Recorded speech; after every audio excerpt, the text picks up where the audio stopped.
Alright, kale nkwandiza nate ku mukutu gwaffe gaggadde gwa SML News Yugi olyotya nonna gy'osobola okutulaba bannayuganda bannaffe mwenna twagala okubayozaayoza olunaku olwaleero lwe tufunye gavumenti empya ekisaanyi kya Yoweri Kaguta Museveni ekyomusanvu abaga nti atufuze emyaka 40 gye gikomye leero katuyingira nti abalana mu 5 aya 40 agajjudde bwe papa Yoweri Kaguta Museveni mutabani wa Amos Kaguta ne Esther Kokundeka bonna bagenzi leero lwagimaliriza atandise olugendo lw'omutambuza emyaka 5 ngaddamu atufuga kwandiza nnyonyini ddala Eben Gardens atusa ku programu eno tukulamusizza yongera okutuweereza laba ennamba eziri ku simu ezo okubire ku bannaffe ba Eben Gardens kubanga singa sibbo ole wano singa tetuliiwo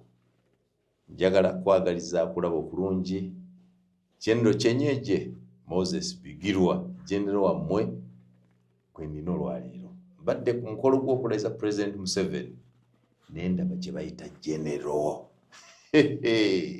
ndabye gye bayita General sajja bambala n'atambula n'aduumira ndoza ne figa z'owa General obeera oziraba nga zonna figa bwe ziti kale ojja kugenda ba General boolaba olabanga ba General beegendereza n'owammwe Civilian General Moses Bigirwa gwe n'olwaleero sebo nsanyusa okulaba nsanyusa okusanga ngero nga teziwera wali nota kati gumbise Kyenyeje omanyi kye kitegeeza kati wakikoopawa mpulira ng'eyo nga boogera General Kyenyeje tokopa bintu by'otamanyi ojja kufuna obuzibu kitegeeza nja kikunyonyola olulala naye noonya abalala bwe bookiyita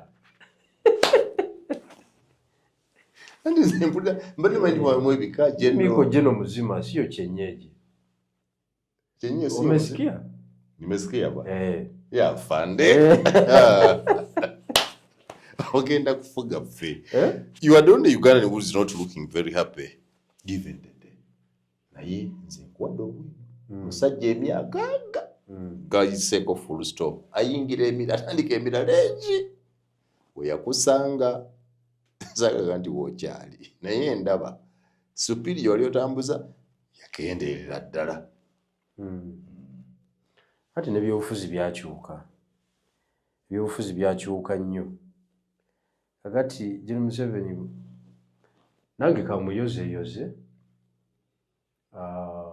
olw'okulemera mu ntebe olw'okuzanya politics n'amanipulating everything naimaginga nga champion it is a lesson, it is a political lesson eyetaaga what type of kuyozayoza is this okulemera omuyizi okulayira okulemera what did you say omuyozayoza okulayira muyozayozeza tuga nti okulemera kyayiseewo tutegeera anti nze mba ntunuulira engeri enyiga gy'amapeesa gyaganyizeemu okulabika nti nakati olwaleero akubye ekirayiro ekirala mumaye waliwo abasajja kati abatunuulira jjajja bwe bati ng'akuba ekirayiro ne baganda omusajja ono kati tunyefuuza simanyi kyalowooza bonabona bambabazi abo balabira ddala Katonda yaleeta omusajja omuyaye mu generation yaabwe namubasuulamu bwe ba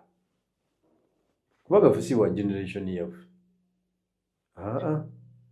si wa generation yaffe era tumubanja because tumubanja naye tumubanja bitono ffe teyatulimbako nti agenze kulwana okuleeta democracy twesangibwa ffe tuli mu tayimu ye kati ate nga tulina okumulwanyisa naye bali yakubisa emmundu enkalu ng'abannange sajja yatulimba agenda kuweza myaka 5 mu power omusajja tetwamumanya kigambo kizibu nnyo nze nkubuulira so banenaremu mwenna nze nga Secretary General wa Common Man's Party kambayozeyoze naye ng'obuwanguzi bwe mwatuukako tebwali butuufu mwalimu ebirumira bingi. My brother. Mwalimu ebirumira bingi. Naye mu African politics. Why don't you? Okay, look at me. Obanya amaso ga eyes a listed truth.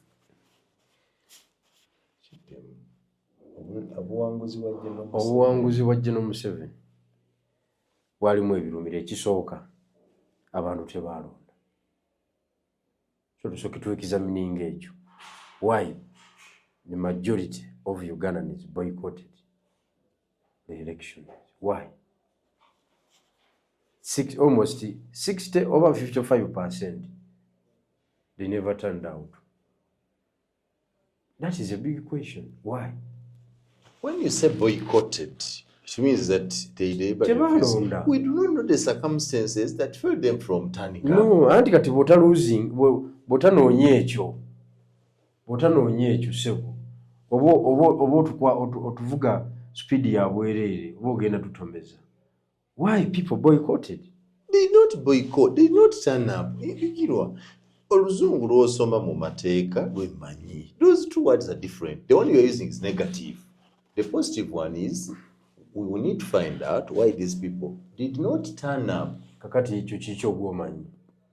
Nenze nkuga kubanga omuntu omulamu ategeera obulungi n'otajja kulonda oba otegeeza kitegeeza you boycotted intentionally because omuntu agenda ne yeewandiisa kitegeeza nti is politically conscious. He want to take a decision. He want to be part of the unanimous decision yeneva mu box. Naye kakati okutuuka okulonda n'atalabikako nsonga ki kati awo nsonga wezijjira awo. So Victoria Jajja erimu ebirumira. Ekyokubiri Owekitiibwa General Yoweri Kaguta Museveni tanaba kwansalinga the political question of Uganda. Tetunaba ku exercisinga transfer of power from one person to another. Institution is ezikola government nezisigala nga zetengeredde. Tetunakiraba ekyo. Ate kubimu ku solution oba ku bizibu General Museveni ebimubanjibwa ekyo tuba tulina okirabako. A peaceful transfer of power. Ekyo tulina okirabako. Nga ffe bazzukulu be batabanyi be bakuziiza ku mulembe gwe.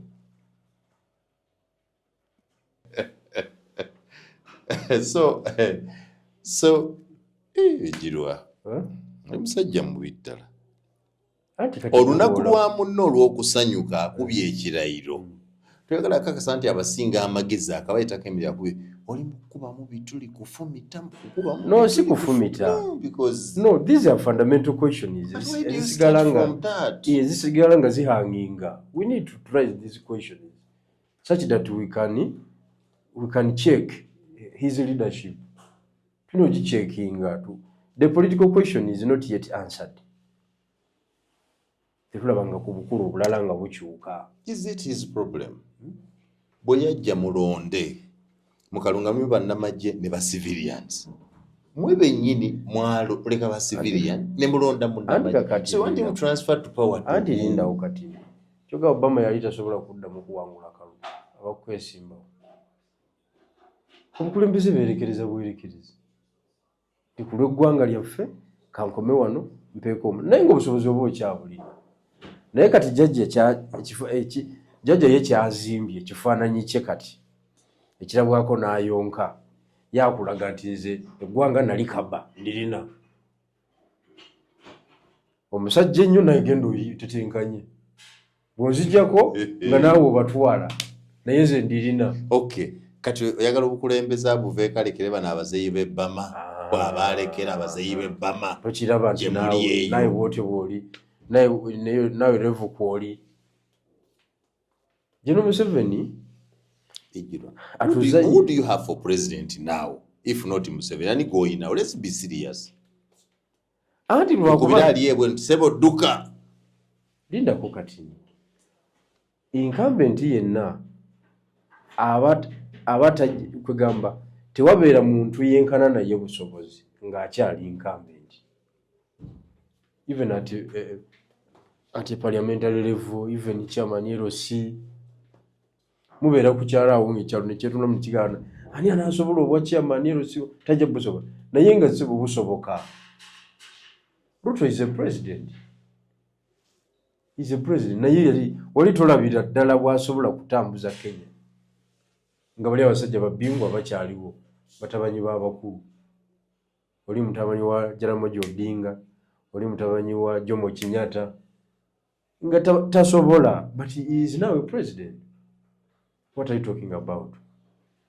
So you want our country to take such a gamble? It is not a gamble. It is a gamble. Eggwanga oba oyagala oba toyagala likola ki? Oba oyagala oba toyagala lina okubeeramu enkyukakyuka. Okitegedde? Ez'enjawulo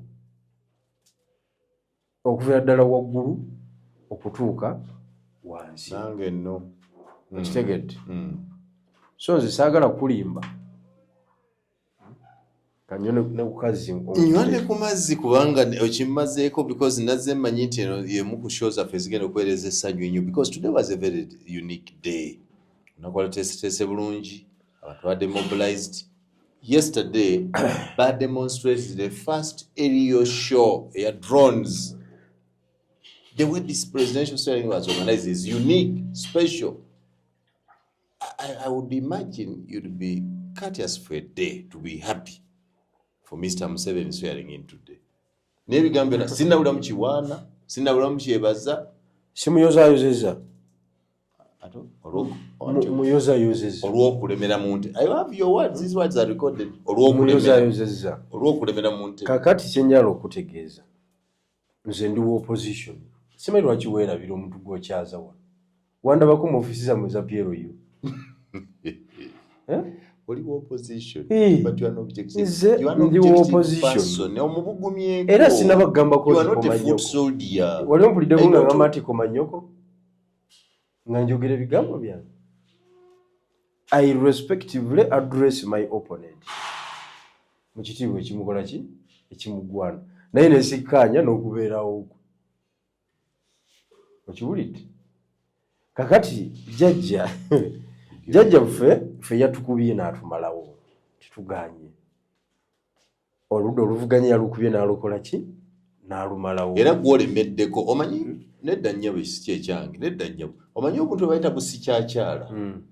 Bwaga nti omuganda bwaga nti bakubye obugulu kuba sikyakyala obumanyi kati gweka mu opposition gwokyali kukuba busikyakyala. Abalala bonna bakanyizza bagenze naye naawe akuba sikyakyala. You don't have the military might, you don't have the money, you don't have the civil acceptance to offer an alternative bigirwa. You don't have. No, omanyi Mombasa bagamba nti masikini ya leo ndiyo tiagiri ya kesho. Okitegeera ekyo? Nkikuddiremu? Mu Luswayiri kiri. Masikini ya leo ni tiagiri ya kesho. Omwavu olwaleero ye nagagga w'enkya. Ye rodi w'enkya. Kyekikukuumidde awo. Kakati anti politics yatambulira ku hope. Kati nawe tolina ssuubi. Nawe olina essuubi nti ogenda kulya mu gavumenti ya Ijirwa ni masikini ya leo atakuwa tajiri ya kesho. Kabisa. And that is the politics. The example is William Ruto. Yaliko kansala. Obadde okimanyi yaliko kansala w'omuluka. Yes. But you know what Ruto did better than you? Yavuganya ng'abali wano. Because Ruto has been part of all these governments. Kati ffe obuzibu bwe twafunamu wano ffe twasiriwala ne tukamala bukamazi. Abakulembeze ba wano ne bannayuganda okutwaliza wamu. Ate ffe twagwa ekibalo ky'ebyobufuzi ne tukikuwa bukoyi. Gavumenti yonna twagikwata ne tugizirira jjajja. 100%. Ekyo kitegedde. N'alya nga bw'aba ayagadde. Which means ne bwe bakwata ne babawa gavumenti okufuna obusobozi obuduganya gavumenti ate mulina kunoonya babadde na jjajja. That's what you did. You kept away completely. You have given a very good example Ruto has only been changing formations, but is been part and parcel of all those governments. True, he was an underdog. Twali yamusubira nti asola kwani kyali mu baana b'abanene, but at least they knew Ruto. Ruto as deputy president yakativatinga support. Uhuru n'ayagala omunyiga nti ono tajja kujja. His paside n'abuuka. Mwe nange muyanga agenze obugenze mu Pierre yo mukasuka mayinja buli lunaku temuza kani erayo anti ekyo kyenkugambye byoliyiga byolituleetera kyenkugambye kiri kimu nti ffe wano twasiruwala ne tukamala bukamazi. Ebyobufuzi byatulema okubala. Ebyobufuzi oli bwakwata ofisi ya gavumenti bwe pa manya nti afunye mandate ey'abantu bonna. Bw'omuzirira ebigenagena biva mu ofisi eyo ebitepere takufaako. You have used the right word. Mwamuzirira gavumenti yonna. Ate ffe abaffe bulamu gye bagamba nti omuziri abimba gutwe, omulya nabimba kida, omuzizi azimba mutwe, omuli azimba lubuto. Ekituufu nnyo. Mwamuzirira byonna. Twamuzirira gavumenti. Ensobi yakolebwa mu 2021 and ensobi eyo njagala giteeka kwani ku Dr. Besigye ye yatukozesa ensobi eyo. Bwe yava mu kalulu ati nadda e South Africa yali alina okukwata abasajja be abaaliwo awo ne bateekawo embeera jjajja ne bamusuuzaayo minisitule 5 yali zibawadde. Azibawa? Era muba naye ndya nabo kakati neka ne mawe yagenda okulya naye ate mumukuba mayinja. Ati already mawe agenda okukola ki? Mawe agenda okukola ekyo. Okitegedde? Ye mawe ate yagenda kuwagira, yagenda nga muwagizi. Era awagira oli. Oli omuwuliddeko ng'ayogera ku nteekateeka ezize. Bijiru. Yawagira oli. Mawe is a DP leader. Sigali yawagira oli yandirese obwa president. Kati ensobi ne tugikola jjajja n'azimba capacity. Okugeza mu kaluka 2021 jjajja yali tanazimba partisan police nga gyalina olwaleero. Yali tanaba nga munafunafu mu 2021 oli mu police yali tagyesiga. Yali ekyalimu kawukuumi. Ojjukira ng'atuga nti abapoliisi bano ne bootekawo nze n'ekidomola balonda kidomola nga tabeesiga. Yali tanazimba eno y'abaluweeza. Yes, I agree. Eno y'abafranka mwesigwa. Baali bakyali bato nnyo, abamu bali ku university. Luweeza mu 2021 yali akyali Obi Wambidde. Bali bakyali Makerere. Kati ba commissioner taagala kumanya. Ali mu gavumenti wakati. Omwamuga yalirira. Okitegedde. Kakati by 2001 yali tanabona kugaziya cabinet. Okimanyi nti mu kiseera ekyo waliwo ba minister nga 30. Ne kati alina 80. Mwomu. By 2001 yali tanazimba magye ago. Yali mugaba historicals kati gabatabanyi ge galiwo. Era buli mukadde afuluma. Mpudi ne Katumba Wamala naye agenda. Abonna bonna abo sijui yabbe kandiho biki bano twayingira 89 biki abo. Abo bonna bafuluma. Mujire muddala mu initeke ya 9 yatekingire ddala over. Ekigedde. Kakati mu 2021 yali talina capacity. Mu 2021 era fokulaba kutiya gasi asooka twamulaba 2.5. Twalina okwekalakasa mu kibuga nga tukuyita 1 million match. Okujjukira. Ne agise baggala.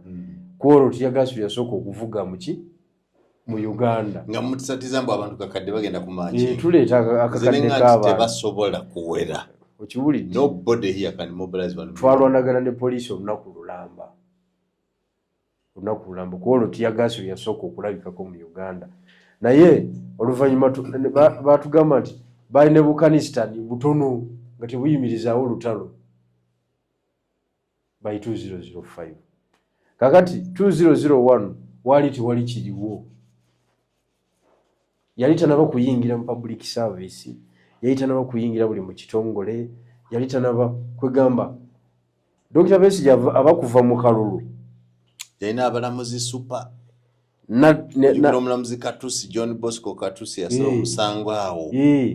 Ebiseera ebyo yali tali sure. Abalamuzi baali bakyali ba DP ab'omu kinaana Baremi Kasule waliwo omulala sijui Seseseko waliwo omusajja Sekoko nga be bali ku Supreme Court bajjukira okiwulidde mbajjukira era emisango gye twatwalanga mu kooti nga tujjayo nga mugiwangula ate Nambooze yandibaddewo teyalibaddewo kati by then institutions ezikola government yali talaba zitaagula kuzizimba mu nzimba empya kyayagala kati kiba kitegeeza nti Dr. Besigye abamusuuza ministry 5 ez'enkizo nga ne internal affair mugitwalidde mwali muzimba mwali mubagabana twali tugabana singa tuminamu bano baffe bano bono twali badde mweyembeera ne recruitment yali badde ngeri joint buli muntu aleeta buli muntu akola recommendation okiwulidde naye kakati mu 2 meka yali 2 ebyobufuzi bino tandise obitegeera oyagala kundeka memore yange ebyo naliwo nga byonna naye mumbala nembiyeera birolosi nembibuusa amaaso naye kyoyanisa nti at that time he was still the cadres were not as much. Era twayingiranga kooti ng'omanyi nti mugenda kujjayo mateeka gagenda kwogera nga tulina bakada jaji naye kati twala omusango mu kooti olabe nze yansala ogwange obubi bamuwabula yali looya mu biseera ebyo nga basala ogwange nawulira bamuwadde bulamuzi okitegedde nemwezi wakati mwati ow'ekitiibwa kati okumanya waliwo omuvuka eyasesezza bamuyita Luzi abeera nnyo ku social media Abraham Luzi si muvubuka oyo musajja engeri gye tuli mu generation yemu muyita muvubuka alina amatanta mangi kati yasaplayinga amayinja yabagaana omusasula ne balwawo yagatwala wali ekizimbe ky'abakulu kyebazimba wali ensambya okiwulidde yasaplayinga kampani bagiyita SMS kati yo yabakulu ina proprietor waayo bamuyitaaniye mbamanyi bonna naye point gye mbadde nyala okugamba bwe yabadde abanja teyatutte musango mu kkooti breach of contract yayombye buyombi yakutte bukwasi simu ye n'agamba mumpe sente zange koma nnyoko mumpe sente zange muve mu muzannyo ze eby'omukwano sibiriiko kati gundi mumpe sente zange bangambye kampani anite oginamu emigabo anite mumpe sente yayombi byakyawo n'agamba ngenda kusula omukozi wange tosaala n'abaana nze mbayiwa mumpe sente zange mwagala mbu ngende mu kooti mukubire abalamuzi bagwe amasimu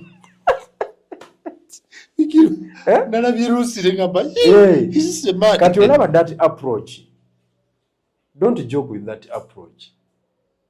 It is a vote of no confidence ku kitongole ekiramuzi. Yes, omuntu nabeera ne matter eri worth $1 billion shillings n'agamba manjiza ku street kwa njitwala mu court sivaayo because the judicial system is compromised. Kakati ebyo ebintu module eyo tolowooza nti ensi eri mu kkula. Bozi sawa 24 okola byabufuzi toyina mulimu ate lwaki ndya nkola mulimu nkola sebo nenda bakusonda school fees school fees abantu bampadde sente era nazasudde tuition tebamanja wadde olwati tugenda kusondanga bwotyo buli semester anti kakati why not gumwana wasoma tamu emu so 24 hours okola byabufuzi nze kyembeera kola byeruzimu byabufuzi anti kakati ndina okutaputira the implication because that angle, the implication is very important. It's political. Yeah. It is a vote of no confidence mu kitongole ekiramuzi. Era oyinza okunenya jjajja olw'ebbanja lya Luzzi. Jjajja omunenyeza ku kiri.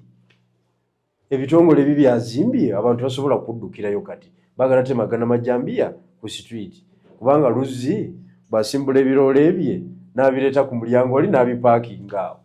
Omanye embaga ebeeraawo. Ongambye wano nti Muyango omanyi ng'okyazawo opposition. Yes. So naawe weeyogera ebyo omanyi nti nze ndi mu gavumenti eriko gye nkola. Anti wano oli moderator. Emateeka malala. Tuli mu studio. Kakati mbadde nkulaga nti wano we tuli olwaleero omusajja twamulekera ekintu. Mamuzirira. Twamuzirira ekintu n'akikola ki? N'akigenda. Ate n'aba ku ludda oluvuganya abadde nga bamwegattako nga banegotiatinga sekinoomu. Jjajja nze mpanise. Sigamba nti ekibiina kikuwadde gundi. Olaba ne Mao yalinga yakola enteekateeka eziri fomo eziriko n'obuwandiike naye era naye akugambye nti the position of a minister it came on the basis of my individual capacity. I brought in DP later. Ye ne Siranda tayongerangako. Obambidde ali ku kibano. Yamusomera. Mao yamutundira mu poloti ng'ekiswa. Gwe manyi Mao yakola mbidde. Mao yakakasa Museveni nti ndeeta ttiimu nga n'embidde adda kubanga mbidde yayogera nga no we are going to work together. Paka nakati bamuleka ddala. Nkugambye kigambo kizibu nnyo era mbidde namusaasira ddaaze. Mbidde musajja tunda namusanga ne muganda omugamba wegendereza akasajja tekakugoba mu kibiina. Kamufulumye. Kakugoba mu kasajja kamutundirayo. Akugoba. Ebya DPs mbimanyi. Kamutundirayo ayina obuyinza. Okitegeera wagoba. Yes. So kati ffe jjajja tuba kubanga Dr. Besigye yatandika that ideology of government tugigabane tulwanire muli singa tukuleekula. Wallahi ya Mungu kyenjala okutegeeza nti singa tulina abapoliisi naffe abatuwulira just like William Ruto.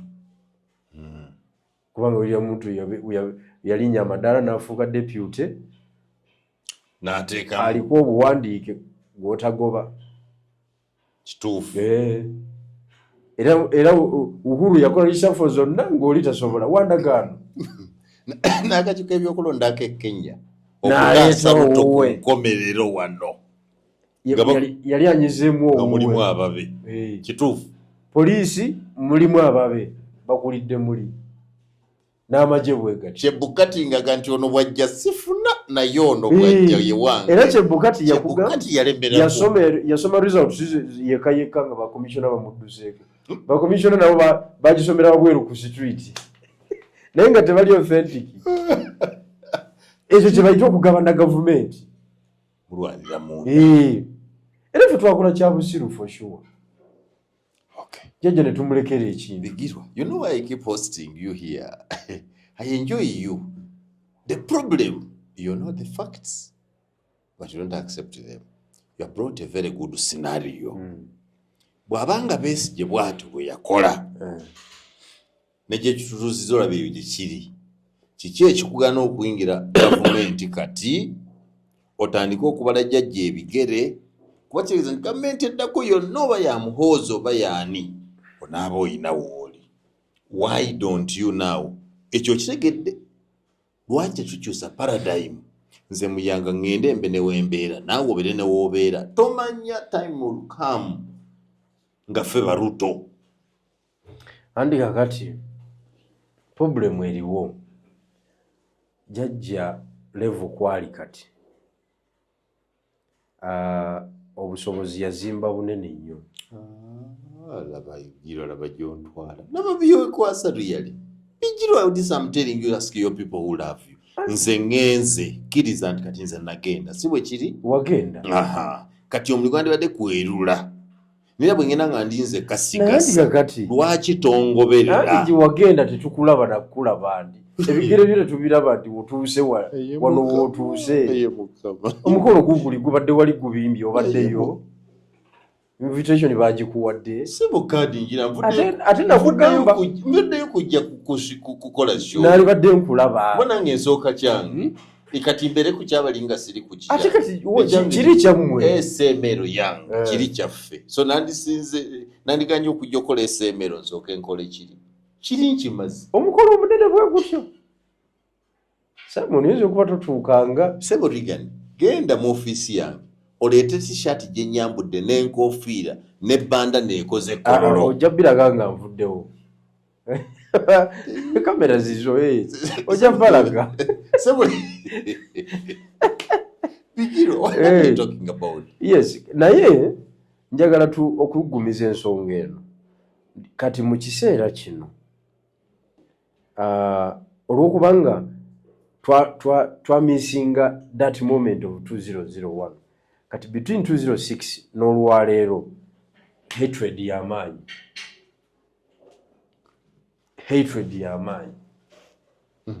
okitegedde hatred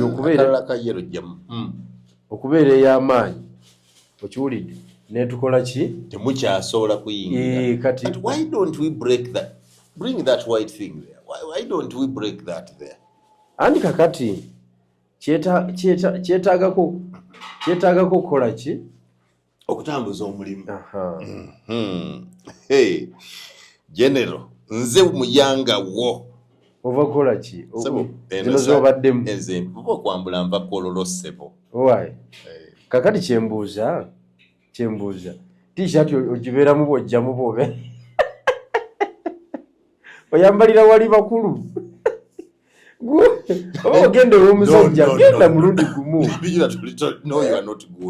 ndese bino okukulaga nyambale bino nkukyaze kusho wowe nandyambadde bino tewandyogedde owulidde njambale onaakola yamaanyi so nebigiro oli muzibu ekyuso nga bizibadde kololo nkulaga bwino saati ino ngigyemu okwambala eno kukyaza ate ogamba nyambalira wali bakulu invitation eriwa zero t-shirt bazi ekisooka eno t-shirt soka sina size yo Simon yagala kundimbira wano si size yo era si yo olimba kwata t-shirt zo zizo Sabu kwata this man is not easy No. This man is not easy why gwe kwata emijozi jo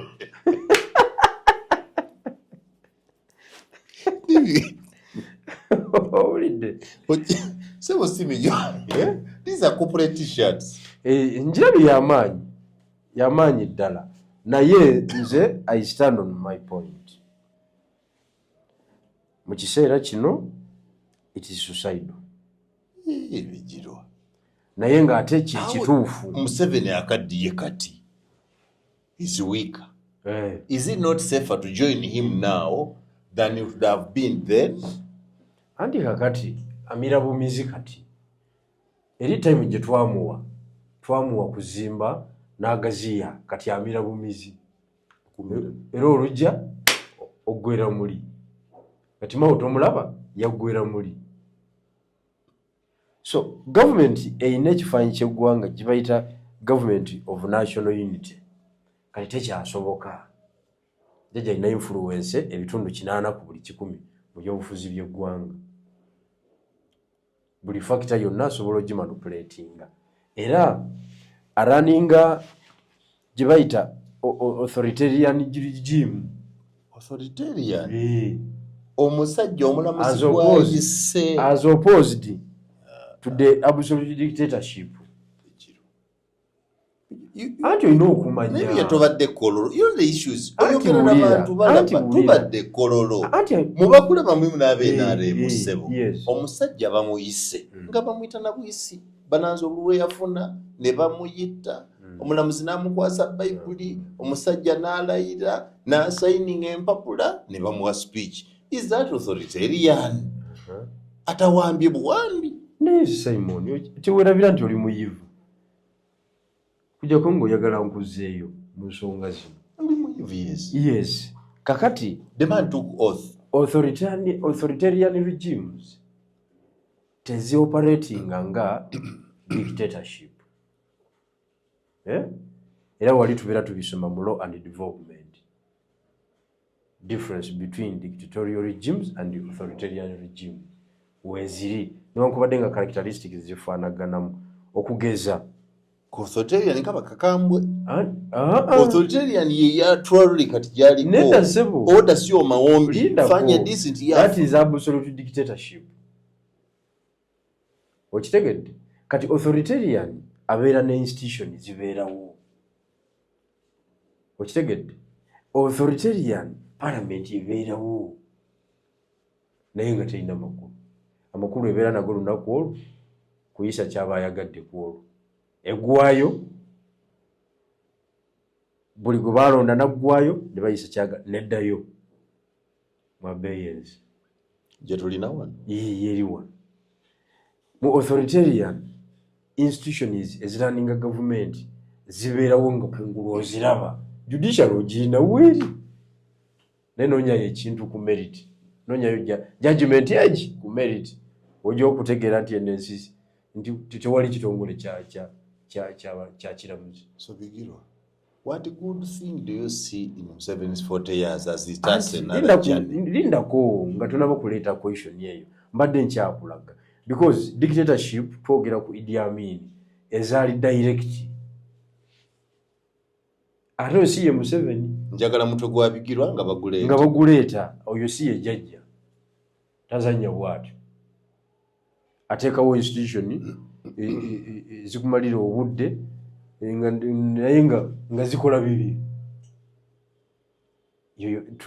Tuli mu authoritarian regime but it is a type of government egwamu mu bika bya government zebayita ez'abannakyemalira mu ntaputa yaffe yaki eya bulijjo. Kakati okumuyita obuyisi mba gyasayininge ku mpapula those are the institutions yateekawo but influence power and influence era yaba akoze eki akyagiyina. What is electoral commission? Oyo byabaka muyinza omubuuza nti yategeka akalulu kaali kalulwako. Was that an election? You participated because that's a set abamu bye basetinga bye biriwo ifo kyo butakizirira ddala n'enkyetabamu but was that an election? Sakalute wakazira owulidde so kati waki government yogizira why don't you join the government as a minister for something? Anti wenkugambidde awo nti gye tugende no mu maaso tewali kyakukola. It is one of the options. Mu bulumi obuyitirivu ennyo n'eyo option kati erowoozebwako. Okitegedde? So mweyo mu mbeera eyo mukadde waffe General amanyi njagala ompulirize kuba ndi muyivu nange ompulirize. Betty Olive Namisango Kamya yatugamba mu 2015 nanga nti ndaba temulina capacity tetulina she was in opposition then nanga nti siraba busobozi bwe tulina kulwanyisa Museveni. Tusooke tuleke okugoba Museveni tugobe ebifo by'abaka ba parliament yese nga tulina bamemba ba parliament abawera nga ebyo tulina kyetwagala okulemesa mu parliament tukisobola. Baga nti oyo afuuse conformist ayagala Museveni. Leero parliament namba zammwe zongera ku kabusi. Naawe okitegedde nti it was a mistake for Dr. Besigye and the others at that time okuzira government because DP bwe yakola DP yasindika baba Semwogere was there. Mu DP mwe bajja Dr. Space Wandera Kazibu. Mu DP mwe bali baziri twawula mu DP mwe mwava basebana Kizito n'abalala. You understand the mix? Bwe bavaamu Dr. Besigye bwajja nalaga nti tusobola kukola kubanga bw'oba nabo tebakivaayo ne tuzira.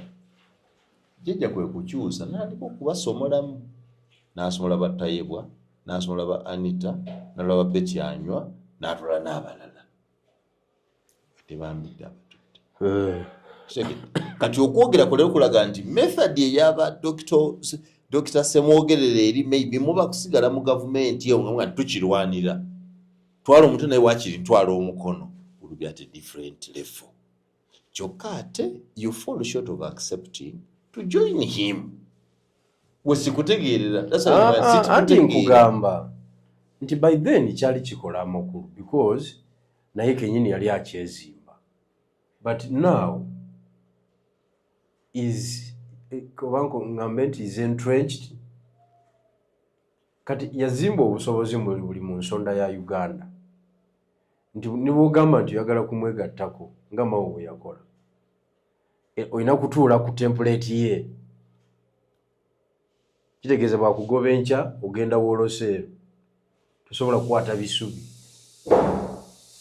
kuba mu bya gavumenti mulimu abatagobeka,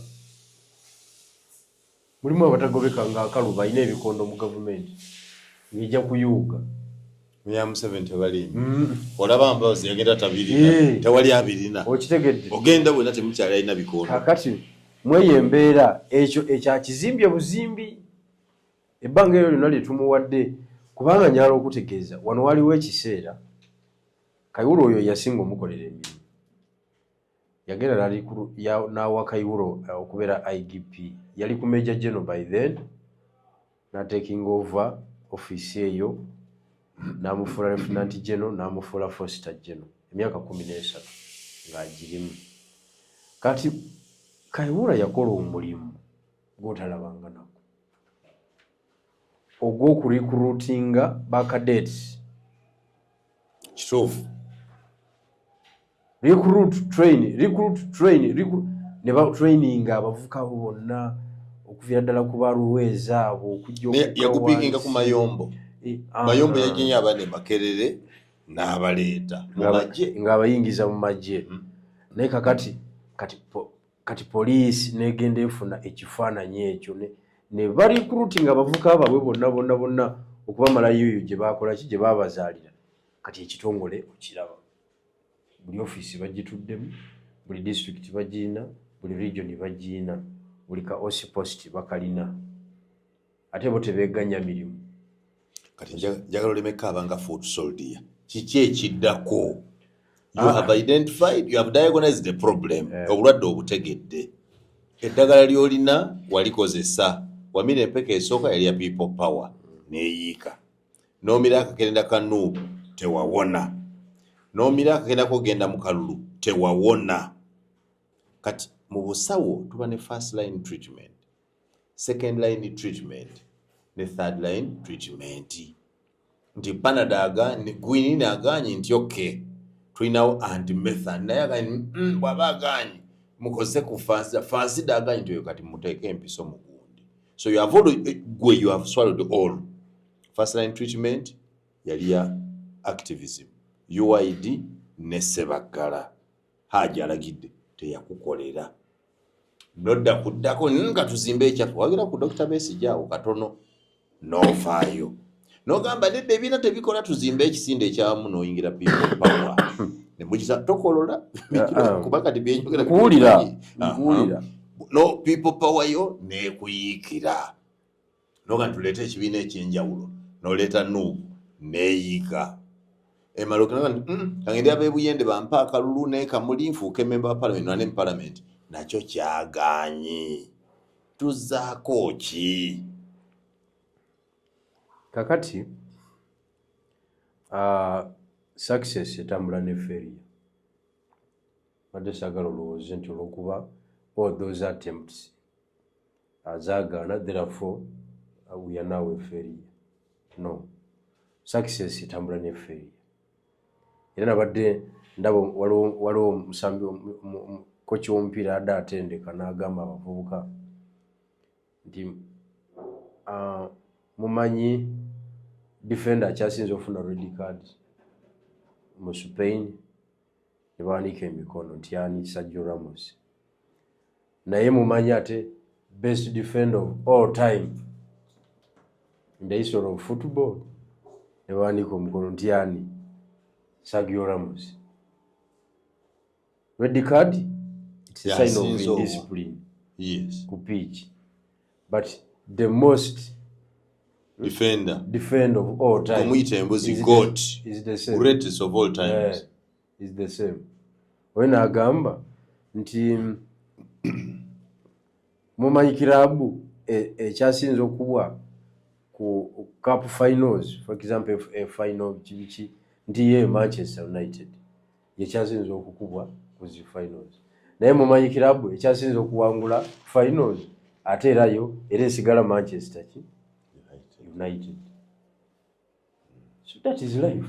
Mfunde nanga akalungi ate for the first time mpade kamani nango ofude akalungi. Yes, we are the greatest. Yes, kakati success etambula ne failure. Era omusajja agambye nti mumanyi omusambi omupiira akyasinze okuba penalty mu ngalo ndi yani ndi ye Cristiano Ronaldo. Naye mumanyi omusambi akyasinze okuteeba penalty ate ndi yani ndi ye Cristiano Ronaldo. So saagala ogambe nti ife bye tubadde tugezaako byonna bigana, therefore we are failures. We are not. Mumanyi munnabyafuzi akyasinze okukyusa formations nga tawangula General Moses Bigirwa. Mumanyi munnabyafuzi akyasinze okusibwa ennyo mukomera 41 times General Moses Bigirwa. Choka ata kakati lwaki oleta example module eyo? Muli kucheni? Ochiwulidde? Yes, so, but you see General Museveni nze kati kyemwagaza kiri kimu. Bufo tweyongera okutereera agira akikwata. Era nze kali ku record okutegeera angeeyo.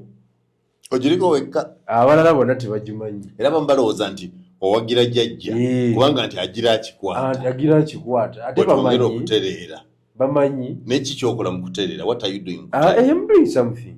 What are you doing? I'm not just waiting for the action of God. No. I am doing something. What is that? Si kya muzindaalo.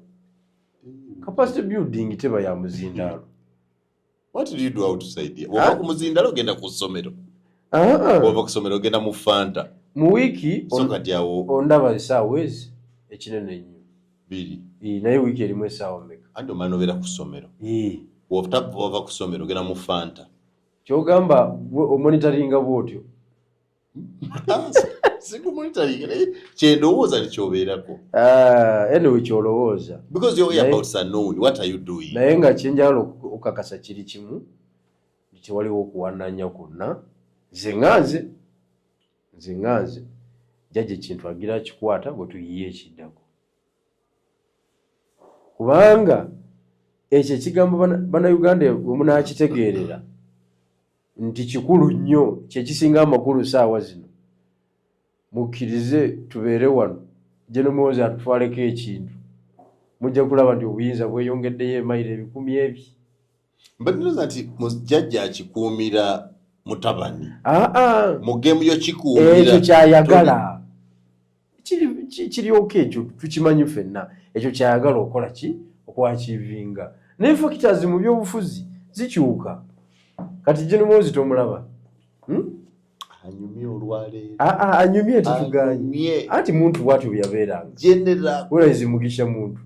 Bwatyo byabeeranga. Semukomba tibaire. Afaana ddala ni General muntu. Kati ebyo fate tuba twabirabadde ebyo tebitutiisa. Okujjako kuwaka bigoberera. Nedda nze nkubuulira. Nze mbadde mu power awo nga ntambulira awo. Omwana anyumidde ceremonial combat. Exactly like nga muntu bwe yakituufu bwe kiri mugisha muntu. Gori. Where is he? Oze bubi. Kakati ebyo tebikulyanga ebyo. Tewaliwo muntu muwanvu nga muhoozi baffe ayambala uniform n'atakwegombya amagye. Oyinza n'okugamba nti gali ludda wanga yingire kati naye nga gomanyi olugendo lw'otambula okunyumira uniform. Buli omu nagati mbadde naye ku ssimu okwo nja mukulaga. Very nice picture. No, tetuganye but ebyo bitono nnyo ku bya power. Kati jjajja nga bwe mulabye Gineetaano agiridde naye nga bwe mulabye era ali mu bokisi 3. Nedda naawe. Ali mu box 3 Nedda. nze nkubuulidde.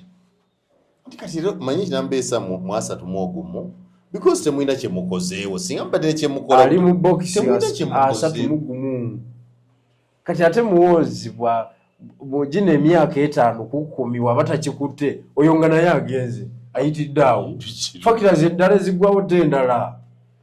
Kati obangaga nti jjajja ata akituuliddemu muhoozi nti amutuddeko akimulemesezza. Obadde tokimanyi Bigiro jjajja bwadda n'akwata ate 31 okitegedde noga nti ali mu box asike paka 36 nti muhoozi aba amugalidde ebweru kyatasobola kukola oli mwana we tasobola kikola ekyo. Kakati njagala okutegeeza jjajja mu box 3 mwali kati muhoozi aba ali luddawo kati agenda muwamba agenda kuwamba Bigiro don't confuse agenda mukola ekyekyadi tasobola muwamba. I loves his kati father. ajja kubeera awo nga Munnayuganda omulala nga Babigiro wetubaddewo olaba teyakikuttemu kubanga nze ndabye jjajja engeri gyazzeemu abagenyi be body structure ye engeri gyatambuddemu n'ebyokulwanyisa ebiriwo byalazeeko. Oyo ye mwana abadde akulaga mwana nze nkubuulira CDF ola gye balaze Bigiro tulabye mukolo omusajja atulaze obusobozi atulaze bano baparatroopers bana ab'omu bbanga atulaze Air Force ennyonyi zibuse mu bwengula atulaze ebyuma babyasambulinze awo ebirwanyi ng'akulaga nti ndi mugumu naye ani ali ku bugumu obwo ye muhoozi. Andi kakati gwe kyeweerabidde tomanyi nakumanya nti maama tazze ku mukolo ogwo. Maama mulwadde si yekka ate Kazimba Mugalwa azze Bishop olala yasabye kikyogamba you can prepare okusula wali ekamuli waliwo omusajja yalina nyini progressive college isomero ly'amaanyi private senior secondary school in Kamuli. Actually the leading inazimba ennyumba gyagamba nti y'obukadde bwe ennene ezibwe emalayo bulungi ngeri ng'ez'abano abali mu gavumenti esulamu ennaku 2 era twagenda omukungubagira nga langi akyalina mbisi. Kati you can prepare your thing nga bwolaba you can organize gomanyi kyekitegeeza Mama Janet okusubwa omukolo ogwo mulwadde okitegedde kati lwaki bamuleetedde mu tanka anti gunyumya ebyokulwanyisa waliwo factors endala zotasobola kuwangula. Obadde ki Simon oyagala kunkubya migo olyoko waliwo factors endala gwe linda jjajja ayongeremu emyaka emirala 5 oba gino gyagiridde 5 naye n'agamba nti akubisize ekipande 31 gino muwozi naye ng'ayitidde awo bw'ati nga bambabazi bwe baayitira awo oba agenze kubanga ebiddako ekyamazima jjajja bw'ayongeramu 5 ffe bapiero yiba MK abaatuggadde kintuuza tasobola kikola because kati balifuusa ettima kyesobola nti waliwo omuzadde asobola kikolera omwana azikyasobola omwana tulaze military might leero swearing in y'olwaleero badde yanjawulo nnyo ku military might it shows a country that has graduated from the peaks of colonial establishments. It is Uganda now, and I think every Ugandan would be happy.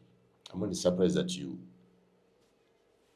you're not killing on your happiness, but every Ugandan would be happy because never want a government. So why are you not happy that the PDF is graduating? Sina kuwakanya ku parade bazikola munsi ogirabye atogamba yansi parade ogirabye ogimatidde anti parade byebimu ku bikujjuko ebibeera ku mukolo gw'okulayi kati tebaali gikubi naye yali badde nga ye musajja wange Munyagwa yakikutte era baali baleese awo okiwulidde kubanga bwe bulombolombo bw'omukolo so tekikuyigula sisobola nakutyamu wadde ate kati nga ndyaki ebyo ebintu by'eggwanga ennyonyi ennwanyi ozabye mu bbanga kituufu nnyo olowooza zikulemesa nga kaweddemu nagamba tojja kugenda muzeeyi obadde ki kakati fe ababazi b'ebyobufuzi ekisooka bw'olaba maama nga tasobodde kujja ng'omanya fakita zigenda zikyuka ne mu nnyumba maama n'atalya mukolo ogwo biki by'ogamba fakita zitandise okukola ki okukyuka ez'enjawulo kati ekyo kitegeeza ki nze ali ku kituufu nzaga nti jjajja atusinziza amaanyi agira akikwata bwe tuyiya omulala yena ayogera ku jjajja akite nga tolina na candidate oba fala tomanyi kyoliko kuba tomanyi kyekitegeeza nze nkoze opposition emyaka 26 kati ne Gino Muhoozi antandikiremu era naye antwala emyaka 2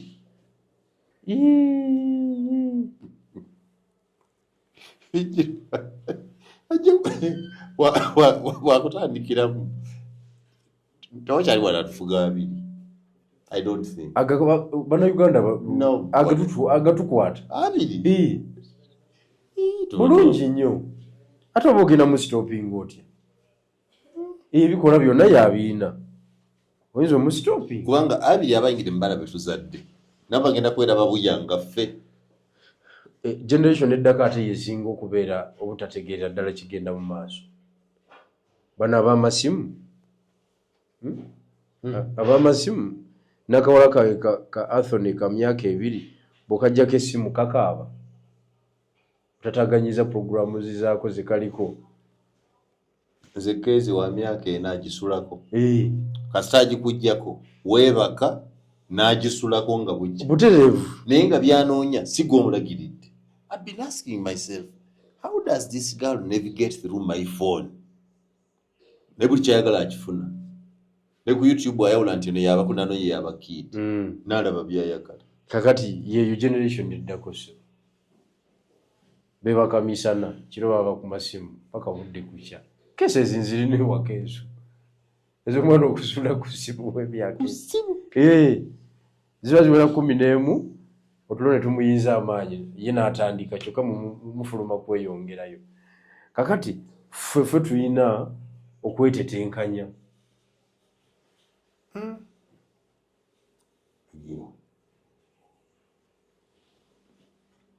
Olemereddwa anyway. Omukolo gubadde mulungi. Omukolo ngulabye gubadde mulungi. Nsigamye ntogolenga nti omukolo gubadde mulungi. Omukolo gwo ente abatesitesi bagutesitesi bulungi. Era ababadde balina okugubeerako obudde babukutte. Kuba omukolo gw'amaanyi. Guli constitution. General.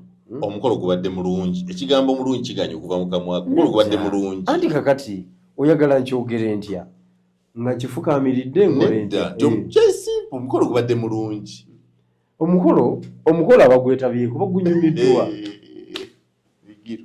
Ekigambo kiri kimu kyokka we are taking it over. Omukolo gubadde mulungi. Anti ku bananyini gwo. Omukolo gubadde gwa kitiibwa eri eggwanga lyaffe. Kati bwe oyagala okumanya nti waliwo abatagubadde kutambuza omuzindalo ku street obuuza abantu tyabaye kiri kitya. Omanyi ku makya mbadde eyo gye tukolera kawaaka ak'okumakya ne bakima abagenyi abaasuze ye Makindye ku latitude. Tulikola dduliro waffe. Kati omuyaye n'agamba oba abo bavudde mu nsi kiiti. Bamanye kiri ku ground abo.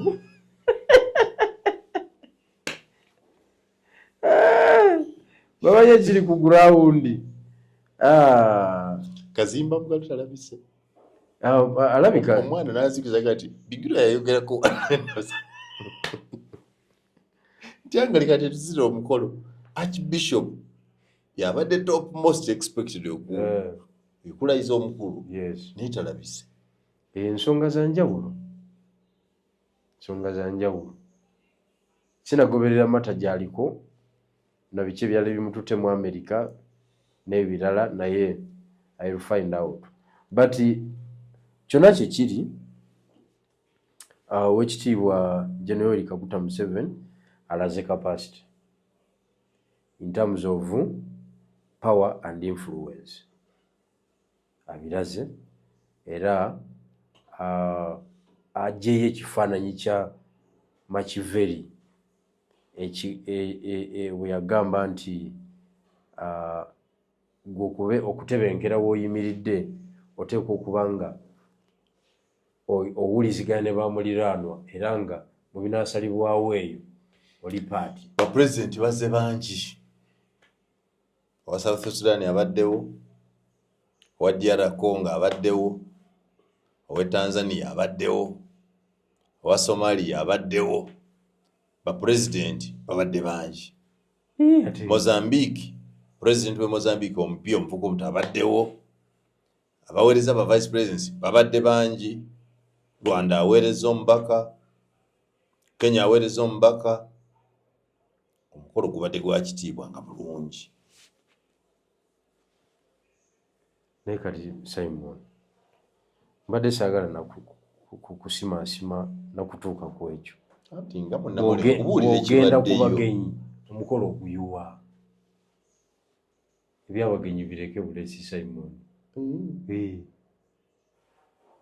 Ebyabagenyi bireke bulesi. Benjogereko babaddeyo. Kati kankubuulire. Fuba otugamba nti Salva Kiir Mayardit bebadde mu butebe bw'omu maaso. President of Sudan. Owe Somalia ekitebe kye kikulu kiri Kenya yafugira Somalia. Owe Congo kati kasito abagenyi abazze bakulaga ekifaananyi ky'omukolo. Either guli legit or no. I'm telling you. Tomanyi kyekitegeeza ogamba nti abagenyi abakulu bali ludda aba Salva Kiir bagenyi abakulu. Kizibu nnyo. He's the president of the Republic.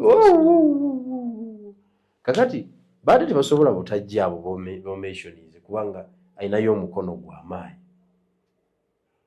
Mayardit ate yalikutte ekintu nga talina mapeesa ga wano bali bagenda kimusuuza.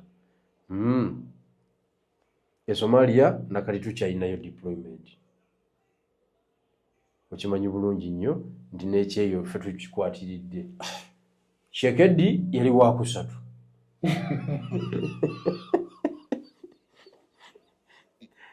Amapeesa ge Uganda ne gamubuusa namba 2 nagwa mu namba 1. Kakati ayinza obutajja wa master.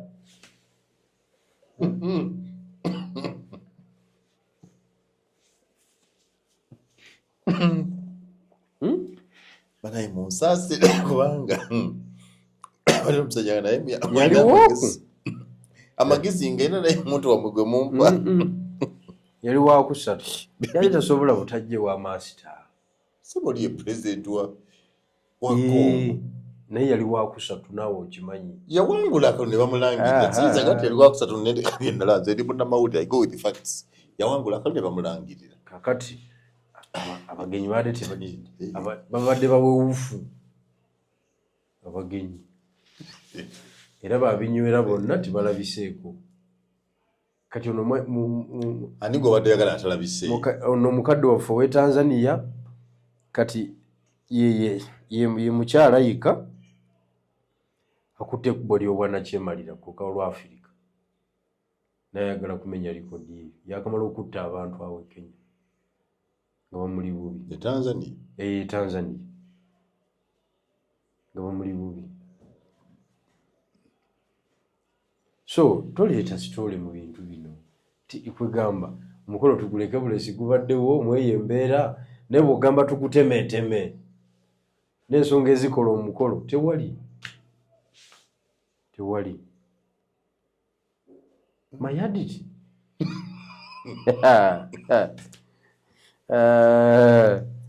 amanya gali komoni ye Salva Kiir lwaki ojjayo liri lwaki ojjayo omukyala eryokulumbe President Salva Kiir South Sudan. Mayardit tasobola kugira ebyobufuzi era bigubaddemu sipiika tayogeddwako wadde okumwanjula namba 3 abaddewo naye tayogeddwako kati era gubaddemu ebyobufuzi vice president yabadde MC akubye bulungi hadde MC ate minister wa president n'awambibwa presidency maybe cabinet ebadde gwako kubanga liri lwabadde gwako yabalonda aweddeko ndo maybe that's that because the vice president yaze because by law waliwo eddakiika ze tumaze nga tetulina president by law okitegedde nga tetulina bateeka okuteekawo the law says that in the absence of the president the vice president yabaddewo for those minutes the speaker parliament ekyaliko teyalayira nga 12 yalayira ahead of Mr. Museveni so ye ekyaliko tennamalayo bagenda kulayira juzi wano kwosenca speaker abadde ne deputy we babaddewo simanyi lwaki bamwogeddeko naye anyway nedda weerabira abantu badde bangi omukolo gukubyeko bwegwo omukolo ne bagugejja gutya muganda wange mu protocol wali eri mu hierarchy toyina bwoga nti speaker wamwerabidde kikola oba okikoze muki mu bugenderevu kiba basoma hierarchy kati twasoma hierarchy of court tusobola kubuuka kujja semugiri ya kimpoze ne simanya ate nga eggwanga lyonna libadde limulinze manyi wiiki eno yonna ebadde ya Anita Among n'emmotoka Rolls Royce 3.4 billion shillings aboogera naye yasinza otukola obubi ye mutabani antadde boogera mukazi ndaga nti birthday gift waliwo yamutonedde birthday gift eyo yeah for that celebration naye muhoozi yasinza otukola obubi kasi yabadde naga nti nze myaka 5 situlanga mu Rolls Royce ate sikiwanga ne taata naye yali atuddemuuko oyo yakyusizza omuzannyo buli omu kuloza nti kyabadde abunomo batanda n'omusakamusensi swadde abantu badde batubuuza nti oli bw'aba yina ssente ze kiki ekimugaana kuvuga emmotoka ye bikira if you got money today kakati topiki eyo mpanvu nja kusaba okkirize tugikwataganye ku Lwokutaano motoka yanete ogitidde si kugitya naye mpanvu okikutegeeza obulungi okitegeere implication yakyo what's big about anti bw'oba olabira kungulu naye nkusabye busabi tukikwateko ku Lwokutaano Olwokutaano tetujja kuddaga ne speaker alondeddwa kyonna kikiri ajja kuba tanaba babaka be bajja okuba balayidde sebo abaka balayira nga 14 15 so Lwokutaano 14 Lwakuna 15 Lwakutaano so bwe kiri bwe balayira ku Lwokutaano lwennyini lwe balayira lwe basembayo okulayira lwe balonda speaker tekiriyo speaker bamulonda lulala anti kati 16 Lwamukaaga 17 lwa Sunday wa wiiki erijja so debate ekyatambula tumusonse Lwakutaano Lwakutaano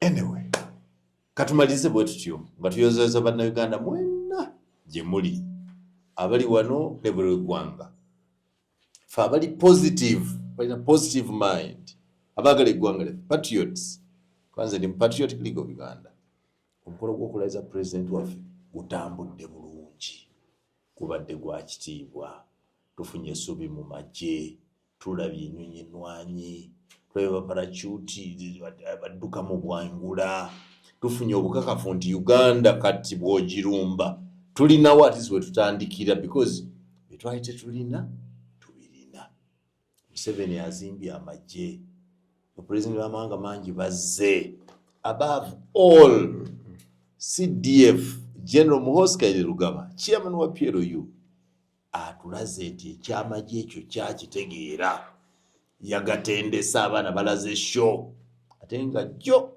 twasiibye mu bwengula kyetalabangako abaana balisezi drone ng'obuuza are these Ugandan skies awo kano bakuyo bilioni 10 kuuza drone 10 billion gwoba okyali ku ebyo naba Simon oli mu gavumenti yawa drone anyway tujja kukola ki tujja byongerako drones a billion 10 get serious I'm going to find out I'm a journalist okay. I'll confirm on Friday no problem okubuusa drone billion 10 nga zikozesa drone egula sente meka tofayo Friday ani alese drone yakuba munoonyeza yasasuddwa ate ani yasasudde yewe ziba billion 10 nga tamuliza komani zipate gwe zikulumira ki azinuma bwe tumaliza bwe tutyo nze Simon Yanga Tusaya